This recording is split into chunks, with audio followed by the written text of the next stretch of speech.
Panipuri school college విద్యార్థులకే కాదు పెద్దలకు కూడా ఇష్టమైన స్ట్రీట్ ఫుడ్. 3 చక్రాల చిన్న వాహనం నుంచి చిన్న స్టాల్స్, పెద్ద రెస్టారెంట్ల వరకు మెనూ కార్డుల్లో పానీపూరి స్థానాన్ని సంపాదించుకుంది. నేను చిన్నప్పుడు స్కూల్ దగ్గరలోని షాపులో పానీపూరి తినడం మొదలుపెట్టాను. ఇప్పుడైతే ఎక్కడికి వెళ్ళినా పానీపూరి కనిపిస్తే తింటాను. ఇది అంత పరిశుభ్రంగానైతే ఉండదు, కానీ రుచిగా అనిపిస్తుంది అని చారులత చెప్పారు.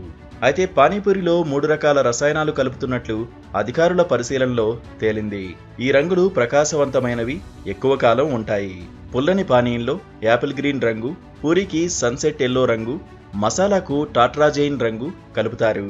పూరీతో వడ్డించే పుల్లని పానీయం సాధారణంగా ఆకుపచ్చ రంగులో ఉంటుంది. పుదీనా, కొత్తిమీర, పచ్చిమిర్చి గ్రైండ్ చేసి చింతపండు నీటితో కలిపి ఈ పానీయం తయారు చేస్తారు. కానీ పానీయం ఆకుపచ్చగా కంటికి ఇంపుగా కనిపించాలని కొన్ని ప్రాంతాల్లో యాపిల్ గ్రీన్ అనే రంగు కలుపుతుంటారని ఆహార భద్రతా విభాగం అధికారి చెప్పారు.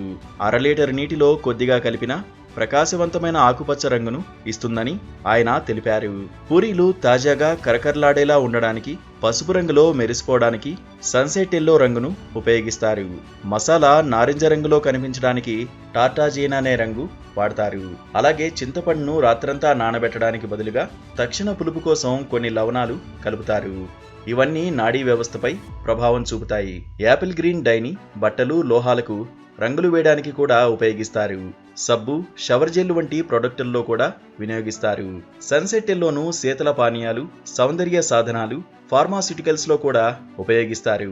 ఇది శరీరంపై ప్రమాదకరమైన ప్రభావాలను చూపుతుందని చాలా అధ్యయనాలు చెబుతున్నాయి. అదేవిధంగా టార్టాజైన్ అనేది ఆహారం, పానీయాలు, సౌందర్య సాధనాల్లో ఉపయోగించే సింథటిక్ పసుపు రంగు. ఎలుకలపై చేసిన ప్రయోగాల్లో ఈ రంగు నాడీ వ్యవస్థపై ప్రభావం చూపుతుందని తేలింది. దీర్ఘకాల వినియోగం క్యాన్సర్కు కారణమవుతుంది. ఈ రసాయనాలు శరీరానికి హానికరమని, ఎక్కువ కాలం తీసుకుంటే క్యాన్సర్ వచ్చే ప్రమాదం ఉందని వైద్యులు హెచ్చరిస్తున్నారు. ఇటువంటి పిగ్మెంట్లు పానీపూరికి మాత్రమే కాకుండా ఐస్ క్రీమ్, చాక్లెట్ వంటి అనేక రకాల ఆహారాల్లో కూడా కలుపుతారు. శరీరానికి హాని కలిగించకుండా ఉండేందుకు కొన్ని పాశ్చాత్య ఆహార నియంత్రణ సంస్థలు వీటిని ఎంత మోతాదులో తీసుకోవచ్చో పరిమితులను విధించాయి. ఈ మార్గదర్శకాల ప్రకారం ప్రతిరోజు ఒక వ్యక్తి తన శరీర బరువులో కేజీకి 4 నుంచి 7.5 mgల వరకు ఈ రంగులను తీసుకోవచ్చు. సైడ్ ఎఫెక్ట్ ఉండకూడదంటే శరీర బరువులో కిలోకు 1.4 mg మాత్రమే తీసుకోవాలి.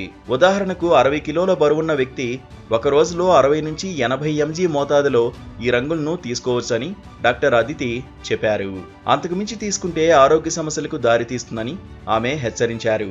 ఆ రంగులు మోతాదు మించితే కడుపు నొప్పి, వాంతులు, విరోచనాలు, అజీర్ణం, నిద్రలేమి మొదలైనవి తక్షణ ప్రభావాలుగా కనిపిస్తాయని తెలిపారు.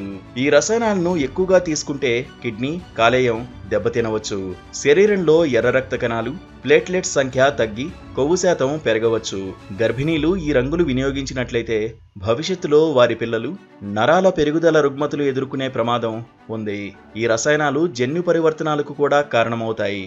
వాటిని అధికంగా తీసుకోవడం క్యాన్సర్కు దారితీయవచ్చని డాక్టర్ అదితి వివరించారు.